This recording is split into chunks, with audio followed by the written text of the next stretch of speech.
Hi Taurus, May 2024, ito na po ang inyong reading and let's start.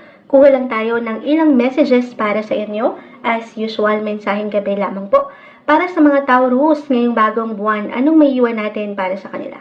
Message. Taurus, this month of May, bagong buwan ng Mayo. Anong may iwan natin mensahe? Okay, uy, ganda. The Ace of Cups, add pa tayo dyan. Meron ng kumpol dito. Medyo madami. Kaya kukunin ko lamang kung ano yung babagsak. Para sa mga Taurus this month. Anong, ayan na, okay. Okay.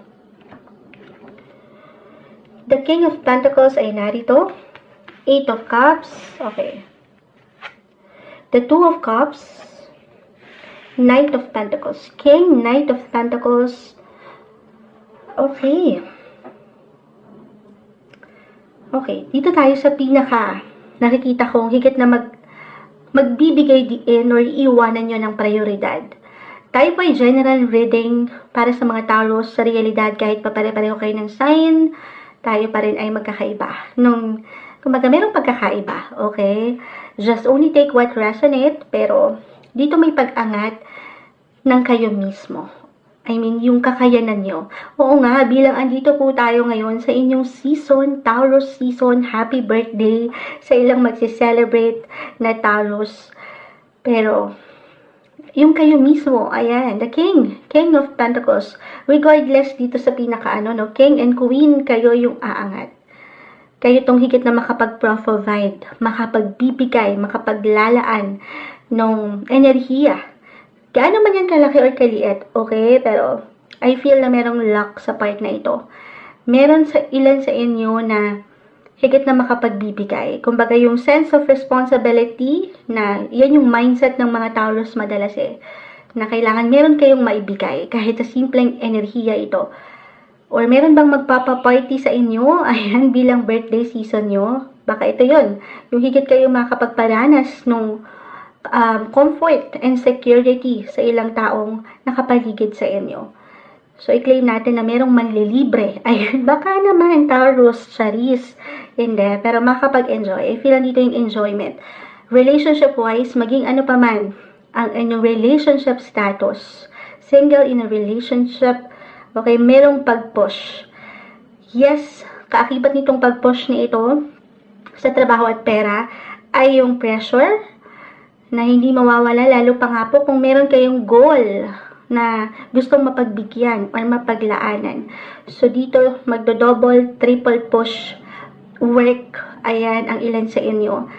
Pero, wag lang masyadong ma-pressure. Take it easy. Bilang birthday season nyo ito, kalma. Hindi nyo kailangang, alam mo yun, pangunahan ng kaba or pag-aalala na baka hindi ganito, ganon, or sabi ko nga sa usaping relasyon, couples in a relationship, sumasang-ayon ng ilang ingay, pasensya na po. Tayo ay daytime ngayon nagbabasa, pero kung meron man, Two of Cups kasi is in reverse. Kung meron kayong hindi pagkaunawaan or hindi kayo magsabay sa ilang kahit simpleng opinion, mag-asawa or kapareha, ito po ay pansamantala. Huwag niyo masyadong laliman. Maaring sabi ko, magkakaiba tayo eh. Kahit pa pare-pareho kayo ng sign, maaring umangat yung ilang differences nyo this month. Pero ito po ay may solusyon. Masasolve to agad. Kumbaga, simpleng tension lang ito. Okay, in the matters of love. Okay, ano pang ma-add natin ito? Bukod sa pera, sabi ko nga po, merong parating, merong magandang flow. Kasi nga, ito ay something na bibigay nyo rin ng extra attention. And yung focus nyo ay nasa inyong trabaho, negosyo. Ayan, so definitely yung flow ng money, claim na natin, ay mas magiging maganda. The Eight of Cups ay narito along with your other cards. Kung aking i-relate, I feel that mas ma-appreciate nyo yung ngayon, or kung ano yung takbo ng buhay ngayon, maybe isang message yan, na hindi kayo mape-pressure sa kung ano mang pwedeng maramdaman, or kasi minsan, wala tayong higit na kalaban, kundi yung ating sariling pakiramdam. Kung paano natin tinadala ang sitwasyon, na minsan may pagkakulang talaga. Pero yan ay, ulitin ko, mag-focus ka lang sa ngayon. Huwag mong pangunahan yung mangyayari bukas or in the future, kalma. The Eight of Cups, King of Pentacles, i-release yung ilang tension na ito na sa palagay mo ay hindi okay. So, enjoy! Enjoy the rest of the month, Taurus. Ito yung iyong birthday season. It's time na mag-celebrate ka naman. Kasama itong ilang taong malapit sa iyong puso at alam mong totoong nagpapahalaga para sa iyo.